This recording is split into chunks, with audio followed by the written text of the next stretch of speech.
मोहम्मद सदीक, 2 मुर्गियां 2 दिन में 2 अंडे दे रही हैं, तो 6 मुर्गियां 6 दिन में कितने अंडे देगी? ये देगी ने 100 पैसा ही पैसा होगा।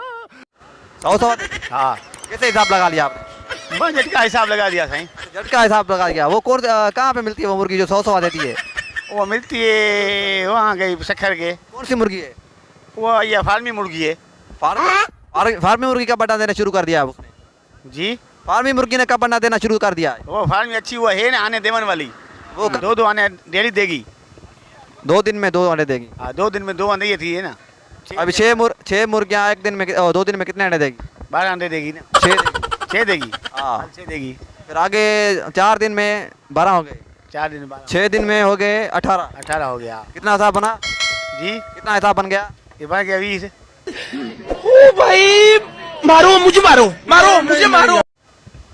20 बन गया यार।